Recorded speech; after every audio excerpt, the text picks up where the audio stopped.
Gracias por estar aquí para escuchar la palabra de Dios. Hey Lucas, Hi, Brother Jacob. Welcome. Veo que tenemos iPhone 2. Si gusta compartirnos su nombre, eso nos pone alegre saber quiénes nos acompañan y si tenemos visita. ¿Eh? Um, bueno, ¿cómo estamos? Si estoy viendo aquí, vamos entonces a traducir. Ok. Bueno, espero que hayan tenido una bonita semana con la compañía de Dios y tengamos entonces una oración. Y antes quisiera leer de la segunda estrofa que es del himno Habla Señora mi alma, que dice así: habla a tus hijos siempre, dales tu santidad, llénalos de tu gozo, enséñales a orar. A ti con sangre en todo, vivan tan solo en ti. Traigan tu reino pronto, vean tu rostro aquí. Palabras muy hermosas y muy necesarias. Tengamos una palabra de oración. Let's go ahead and have a word of prayer.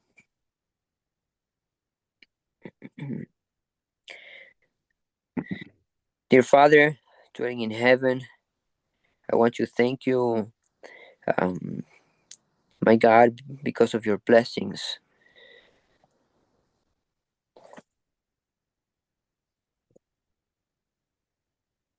This evening, I want to thank you because you give us your holy word that we can study it, that we can learn from your word, and that we can um, be led by the light that you shine in our path. Padre nuestro que estás en los cielos, te damos gracias por traernos juntos.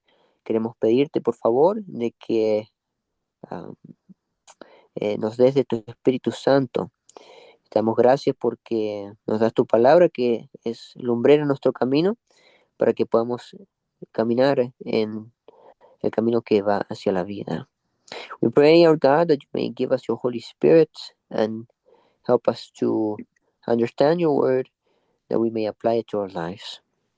Pedimos que nos ayudes para poder aplicar tu palabra en nuestros corazones. I pray, dear God, that you may bless everyone that is here. Padre, quisiera pedirte de que tu palabra nos santifique, de que nos acerques a ti. Por favor, te pido de que tu Espíritu Santo, de una manera especial, al compartir tu palabra, que puedas dirigir mi mente. God, I pray that for your Holy Spirit to direct my mind. Thank you for all these blessings, and we pray in the name of Jesus. Oramos en el nombre de Jesús. Gracias. Amén.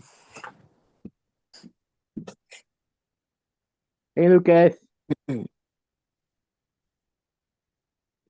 Welcome, everyone. One more time, welcome, Jacob.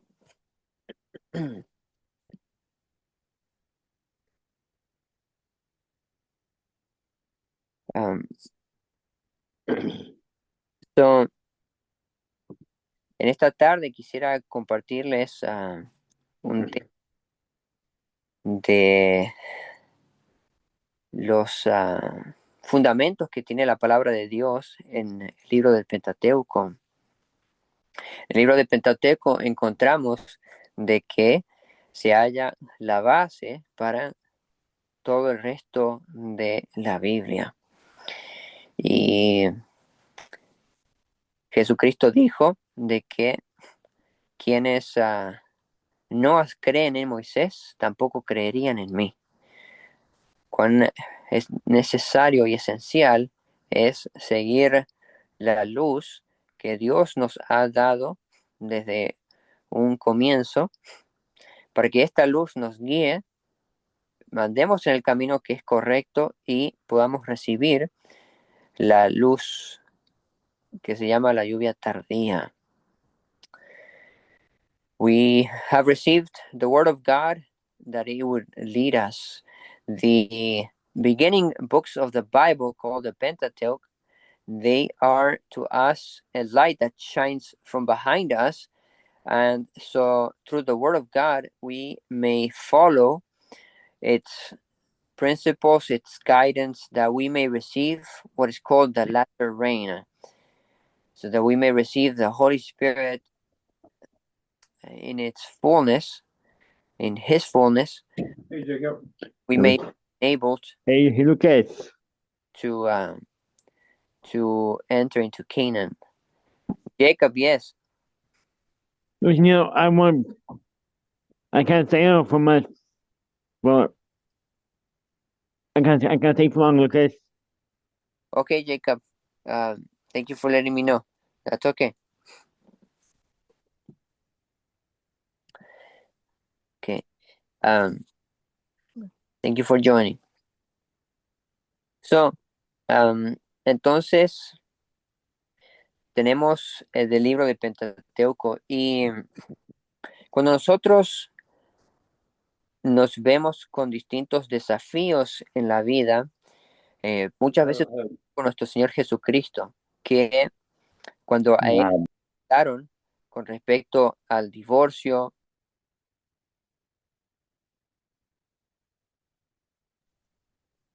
cuando le preguntaron con respecto a cuál es el mayor mandamiento, su visión, la de Jesucristo, fue de ir al Pentateuco y especialmente a los primeros 3 capítulos de Génesis. Entonces, en estos mismos podemos ver cómo nos da una visión clara para que tengamos una visión en la cual interpretamos correctamente el resto de la escritura. Es decir, que es necesario tener los principios básicos que contienen, que están en el Pentateuco, para entonces comprender, tener una correcta perspectiva para el resto de la palabra de Dios. También lo dijo Juan cuando dijo que la ley vino por Moisés y la gracia y la verdad por Jesucristo. Así que es necesario que tengamos ambos para tener un entendimiento correcto del Evangelio. Así que quisiera traerles entonces una lectura que tengo aquí de 2 puntos especialmente en cuanto a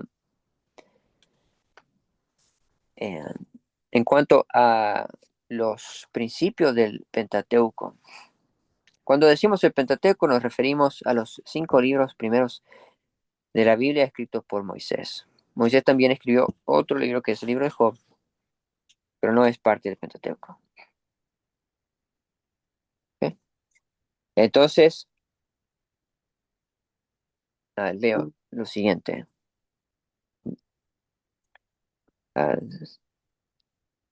Ahí voy a comenzar a leer en inglés por aquellos que solamente hablan inglés.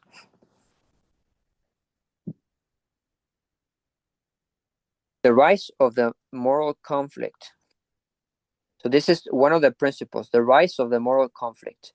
Why was it so important to emphasize the character of the Creator at the beginning of the Pentateuch? Because only against this background can the central issue in Genesis 3 be properly grasped.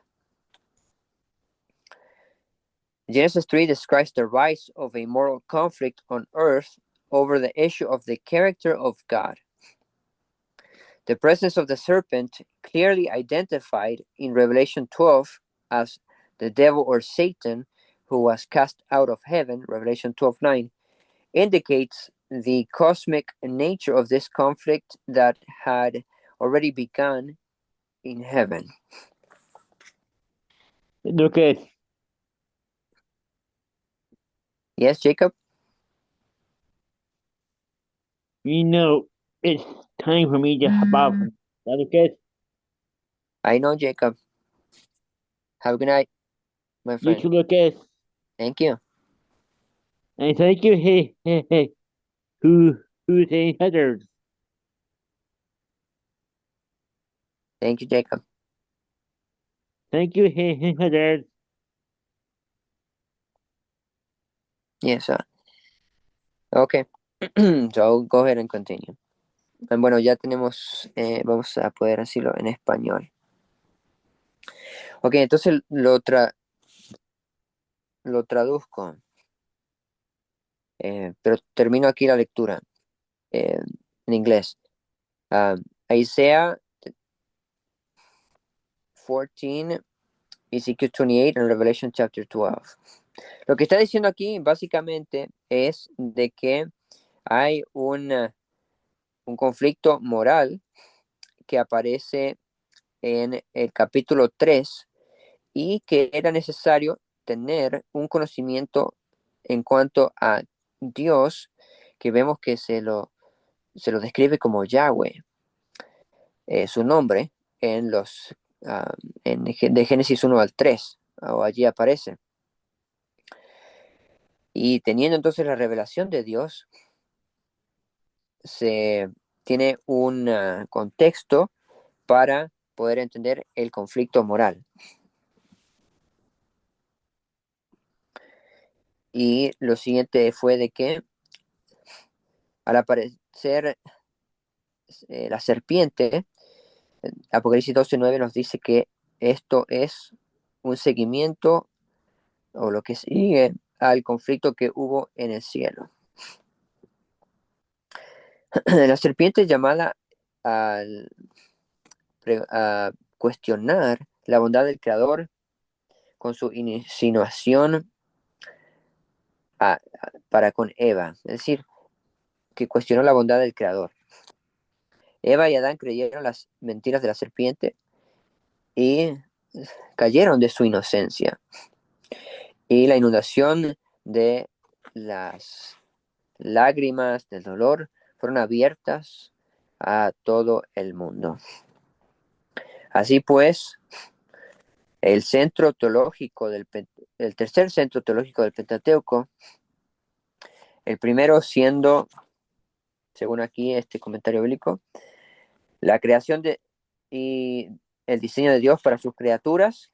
Número 2, el carácter del creador, como tiene distintos nombres en el Pentateuco. Y el número 3 y 4, el que estamos estudiando esta noche.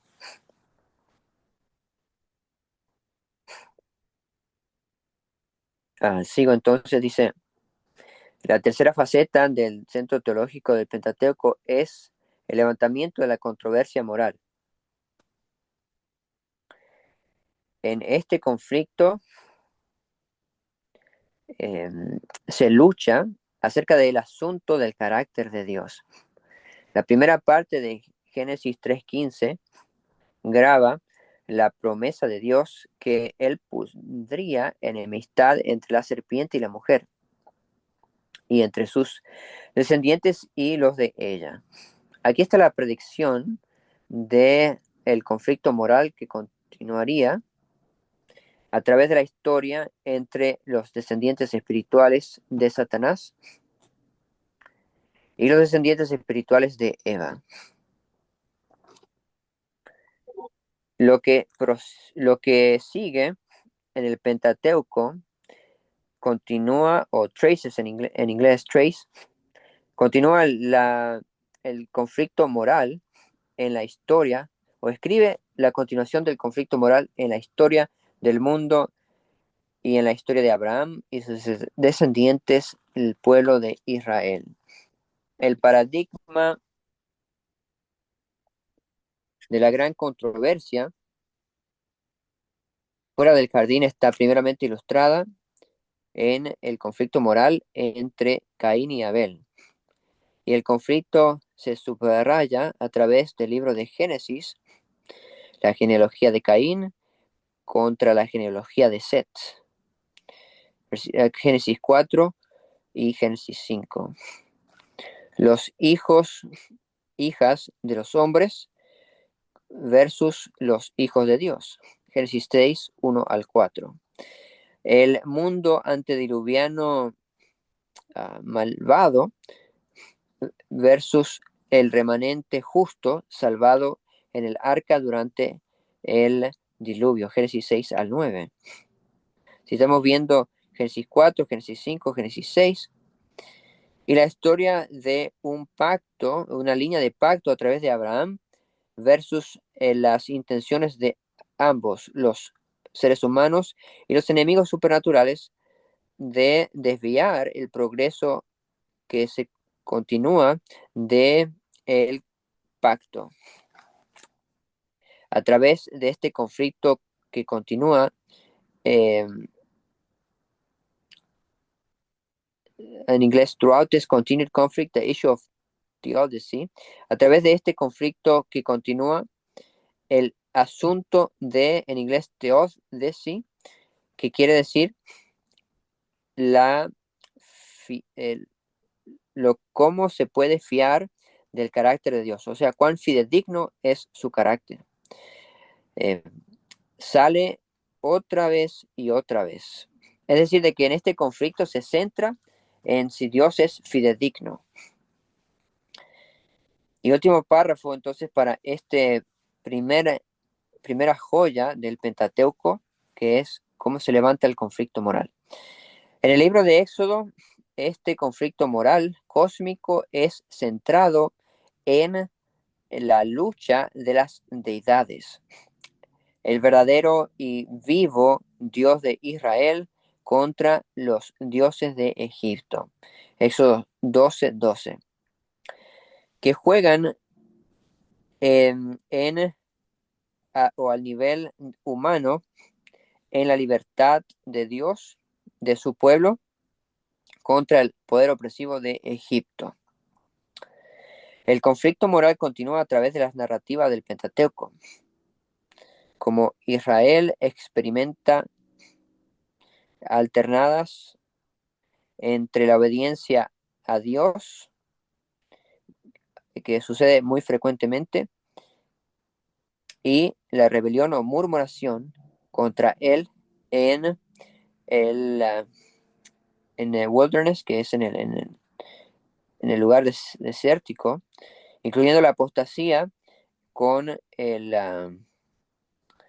con ese becerro de oro que tenían en el Sinaí, y con Baal Peor a las esquinas o a la punta de la tierra prometida.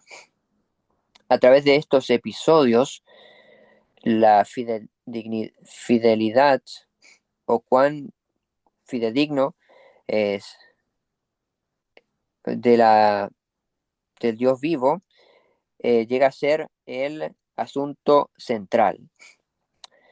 La adoración de Israel, sea para el verdadero y vivo Dios Yahweh o para los dioses falsos tales como Baal, revela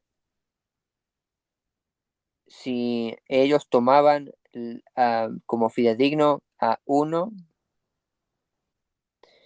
En inglés lo leo: reveals what they regard as the worthiness of the one they chose to worship.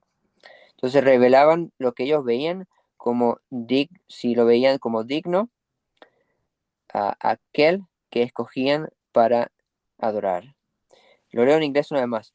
Reveals what they regard as the worthiness of the one they chose to worship. En otras palabras, si ellos adoraban a uno u otro, revelaba cómo veían lo que valía en aquel a quien adorasen. O sea, si veían en Dios el valor, entonces lo adorarían. Si no lo veían, entonces adorarían a los dioses falsos.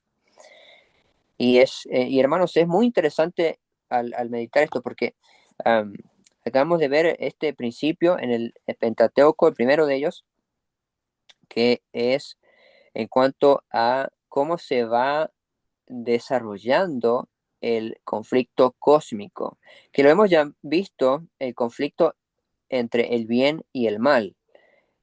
Y aquí es revelador el ver en qué se centra esto. Y es en que Dios hace un pacto con el ser humano en Génesis 3:15 y Dios hace esta promesa y va a usar de su poder para llevarlo a cabo. Y Satanás con sus ángeles y con su descendencia, los seres humanos, van a hacer todo lo posible de su parte para desviar que se cumpla ese pacto. Entonces, lo que cabe del ser humano es en este conflicto que ya había comenzado con una falla de fe. Lo dice el Nuevo Testamento, que todo lo que no viene de fe es pecado. Y entonces la unión con Dios, dice Dios también de que todo aquel que se acerque a Él tiene que tener fe. Sin fe es imposible agradar a Dios. Vemos que fue necesario entonces, o que el pecado vino por falta de fe. Al Adán y Eva haber decidido eh, desconfiar en Dios. Y entonces nosotros recibimos un pacto, una promesa también de este mismo pacto, y Satanás va a hacer todo lo posible para que nosotros nos desviamos nuestra fe en creer en este pacto de Génesis 3:15. Y lo vemos entonces cómo comienza esta lucha en el libro de Génesis, cuando vemos una vez más Set contra Caín, en su descendencia. El asunto, el meollo es si iban a confiar en Dios o no.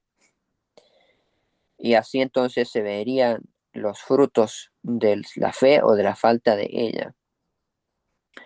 También con los antediluvianos y a través de la historia de Abraham, que Abraham cuando él sacrifica, entre comillas, a Isaac, recibe la promesa que había recibido del pacto de Génesis capítulo 12. Estamos hablando de Génesis capítulo 22, que Hebreos capítulo 6 dice que agregó promesa al pacto. Por dos cosas entonces podemos tener una fuerte confianza. Aquellos que nos acercamos a Dios, que hacemos la obediencia de Abraham, porque la fe sin obras es muerta. Y luego se desarrolla entonces, y una vez más, el centro es la cuán fidedigno es Dios para confiar en su pacto, para confiar en sus promesas, esencialmente su promesa de que Él me va a salvar a mí. En el libro de Éxodo podemos ver cómo había una lucha entre quién iba a confiar en los dioses de Egipto o en el Dios verdadero. Vimos esto en el Sinaí, cuando no confiaron en que Moisés volvería, y cómo dice la alternación entre la obediencia y la rebelión que ocurría en el pueblo de Israel. Y interesante cómo también la murmuración podemos verla allí como una consecuencia también de falta de fe. Uno se pregunta cuán malo es la murmuración. Se compara aquí a la rebelión. Y entonces podemos ver de qué tiene que ver con este conflicto de si uno va a creer en el pacto de Dios, en que Él sea verdadero. Y bueno, y habla también de Baal peor y lo importante de nosotros de cuidarnos de estas tentaciones del enemigo, que también aparece en Mateo capítulo 24, que dice, cuidado que no os engañen, como fue la primera respuesta al cuándo ocurrirán estas cosas que uh, le preguntaron los discípulos. Y vemos entonces de que era una lucha en Éxodo de a cuál Dios iban a creer o iban a aceptar. Y también muy interesante, hermanos, de que eh, aparece en Josué, escogidos a quién van a servir, y también aparece en el pacto resumido, cuando en Éxodo capítulo 32, si no me equivoco, allí Dios resume el pacto porque Moisés sube al Sinaí para hablar con Dios y para interceder. Y entonces que intercede y nos recordamos la historia de que le dice muéstrame tu gloria y le se lo pide y Dios se lo concede y allí le dice Dios a Moisés, renovaré mi pacto. Y entonces le dice, tenemos como varios versículos que dicen, manténganse fuera no se mezclen con el pueblo para que no caigan en la idolatría. Y también allí recuerdo la mención de las fiestas, la fiesta de la Pascua y otras más. Y notamos lo central que es esto de no mezclarse, esto de no entrar en la idolatría. Notamos el mandamiento número 1, no tendrás dioses ajenos delante de mí. Entonces entendemos esto central en el Pentateuco y podemos pensar cómo se aplica al Nuevo Testamento al pensar en que cómo la salvación está basada en la fe, de confiar de que el sacrificio de Jesucristo y su sustitución, su muerte y también su vida y su intercesión en el cielo son suficientes para perdonarme y para santificarme y para glorificarme también. La fe. Y entonces podemos ver la relación del Antiguo y del Nuevo Testamento en este conflicto, que se trata acerca de si no.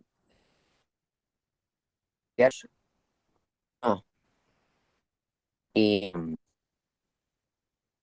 ha sido la primera sección de este de la gema clave del Pentateuco, la número 3. Ahora vamos a pasar a la número 4 en el tiempo restante. ¿Y cuál es la número 4? Es la que sigue. El pacto del Evangelio centrado en la promesa en la persona de la semilla mesiánica. En inglés dice, The Gospel Covenant Promise centered in the person of the Messianic seed. Entonces, la promesa del pacto del Evangelio centrada en la persona que sería la semilla mesiánica. Entonces, en sí es la promesa del Mesías. Génesis 3:15. Y ahora, hermanos, vamos a ver algo impresionante de cómo cuando Jesucristo reveló la obra del Espíritu Santo, que dice, Él convencerá al mundo de pecado, de justicia y de juicio, es lo mismo que encontramos en Génesis 3:15 en la frase de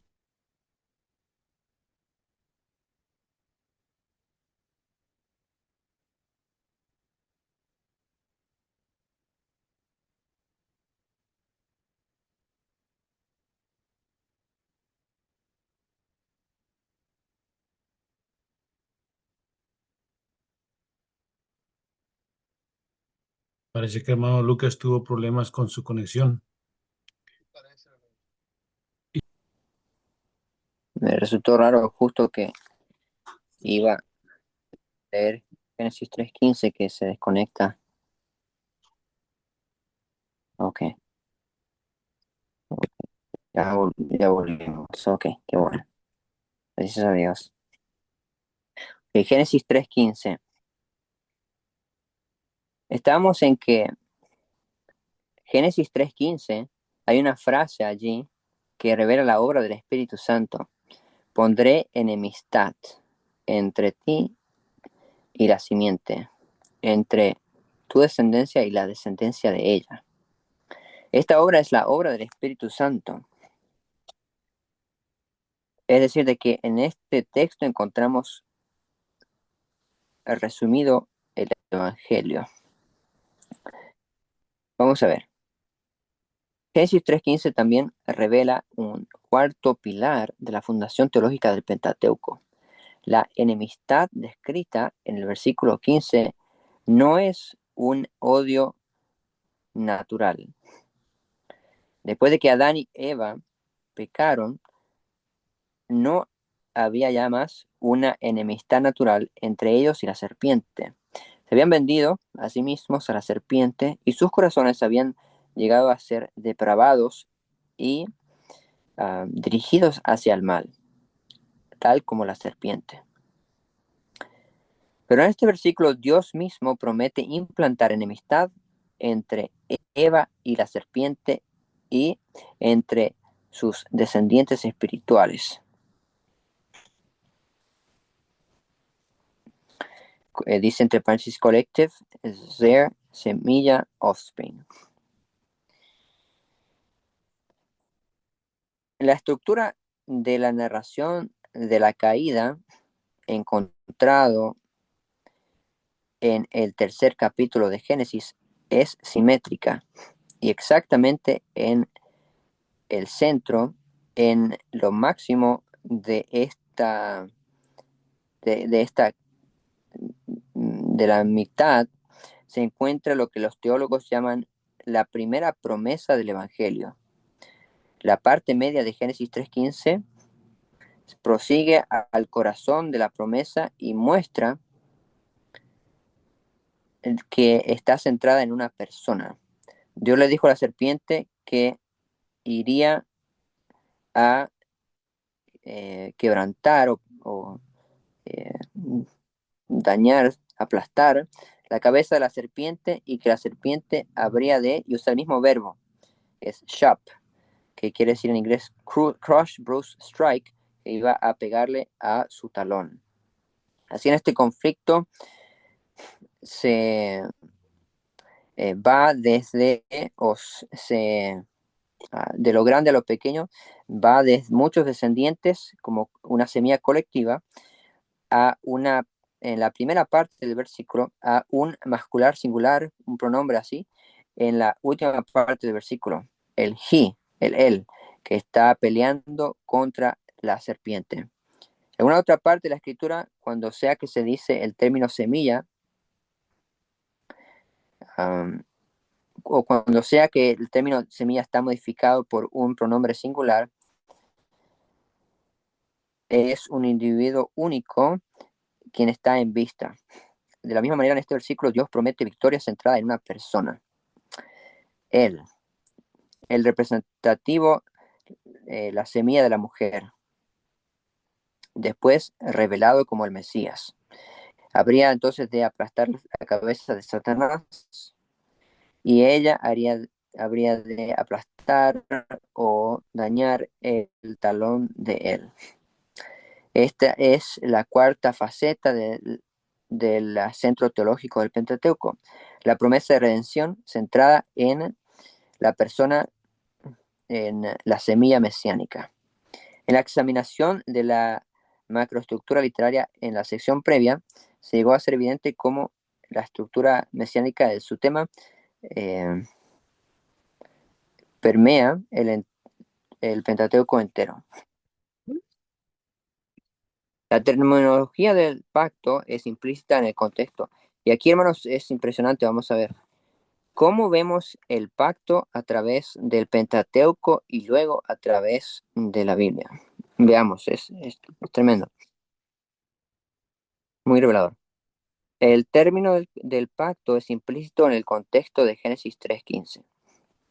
Indica que esta promesa mesiánica es en sí, o actually, el primer pronunciamiento de un pacto eterno entre el Padre y el Hijo, anunciando una solución al conflicto moral cósmico que se aproximaba. Notamos aquí, hermanos, entonces de que, y yo no lo había visto así antes, que la pronunciación de Génesis 3.15 es una pronunciación que nosotros escuchamos por primera vez, pero de un pacto que ya había entre el Padre y el Hijo desde las edades eternas. Si se manifiesta en Génesis 3:15. Es decir, solía verlo como un pacto entre Dios y el ser humano, pero aquí se lo describe como una promesa que estaba siendo pronunciada, pero que venía desde las edades eternas, entre el Padre y el Hijo, anunciando la solución. Y es una solución al conflicto moral cósmico. Es decir, de que no solamente era el pacto, los beneficiados Adán y Eva, sino que los beneficiados eran todo el universo, porque Satanás se había encontrado una solución para para el daño que él traía e iba a traer. Este pacto, este tema del pacto figura prominente a través del resto del Pentateuco. Y notamos aquí, incluyendo el pacto con Noé, Génesis 6:18, capítulo 9 a 17. El pacto con Abraham, Génesis 12, Génesis 15 y Génesis 17. Y ahí Génesis 12 es el llamado de Abraham, Génesis 15 es cuando se reafirma, entiendo es cuando Abraham le dice si Eleazar iba eh, a hacer, y también más luego viene Ismael, pero Dios hace pacto con Abraham. Y Génesis 17, también cuando se dividen los animales y Abraham y Dios pasan en medio de los animales. Y la promesa encontramos en Génesis 22. O sea, 4 capítulos, 12, 15, 17. Sería interesante, yo la hora, ver cada uno de ellos. Sería muy bueno. Y sigue, el pacto sinaítico, o del Sinaí, Éxodo 19:5 y 24:34. Y vamos a ver estos textos del 19:5 y el 24:34. Y vamos a ver entonces cómo de esto vamos a tener una lección importante, fundamental. Génesis 19:5.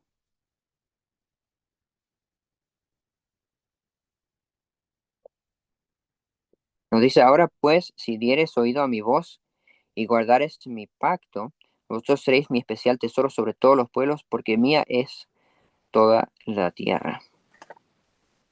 Y 24:34. Bueno, aquí es como capítulos enteros, capítulo 24 y capítulo 34. Vamos a leer solamente el título que aparece arriba. Moisés y los ancianos en el monte Sinaí, es el capítulo 24, que notamos también de que tienen una comida, y eso era típico de los pactos. Cuando se hacía pacto se hacía comida, porque aparecen los 70 ancianos y comen allí y ven a Dios. Recordamos en el monte Sinaí. O sea que esta comida es algo que es una comida con respecto al pacto, no es nomás de que van para comer. Y capítulo 34.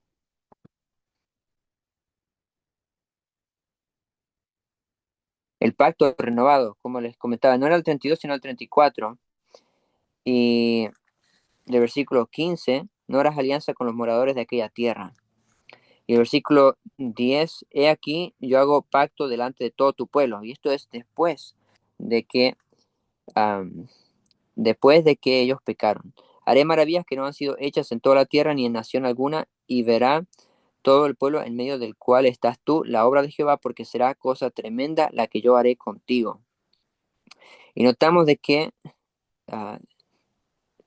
de que en este pacto Dios iba a ser el Dios de ellos. Esa era la petición de Moisés. Si no, va con nosotros, si no eres nuestro Dios, por favor no nos tomes, no vayamos. Varias veces dijo Moisés eso, que quería asegurarse él con toda certidumbre.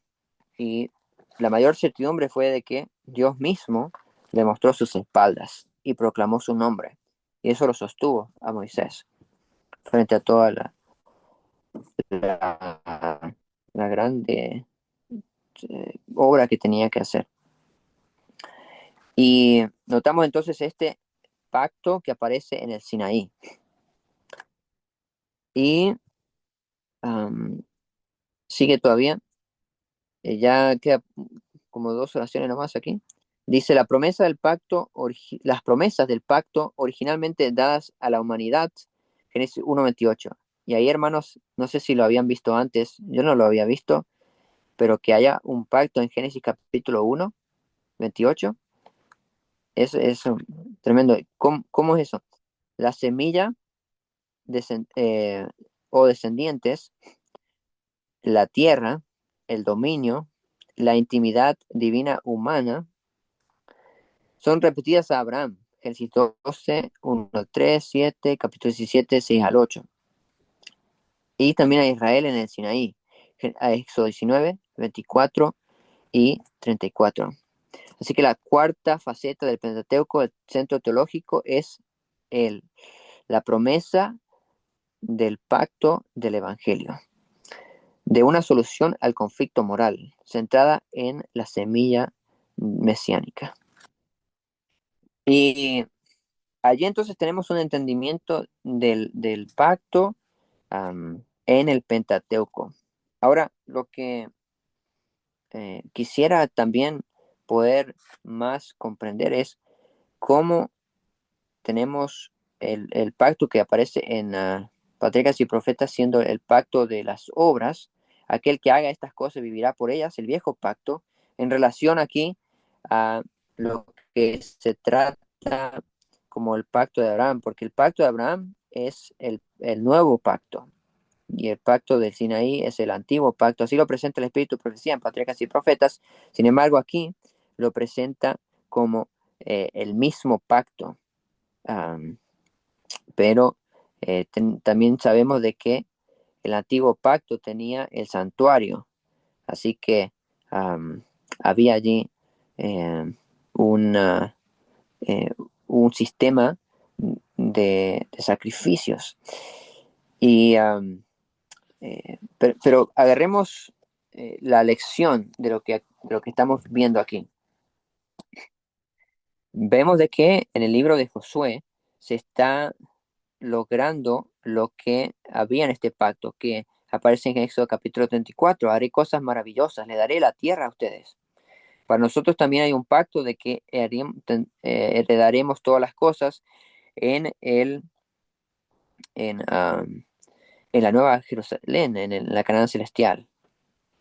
Y así como Josué tuvo que luchar para que se mantenga la obediencia y la fidelidad a Dios, así también nosotros tenemos nuestra esfera de influencia para que Dios pueda cumplir su pacto, porque era dependiente de las condiciones del pacto.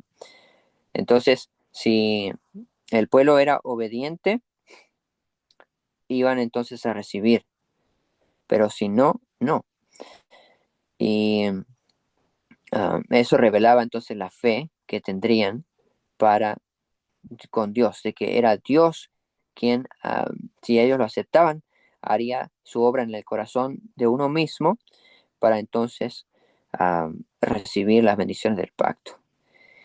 Y es impresionante, hermanos, ver esto, el pacto, la promesa de la salvación, el conflicto moral que tenemos en el libro del Pentateuco. Y teniendo esta como visión, hermanos, es fundamental para que nosotros cuando enfrentamos a distintos desafíos en nuestra vida, nos acordemos de la cosmovisión que nos da el Pentateuco para que tomemos,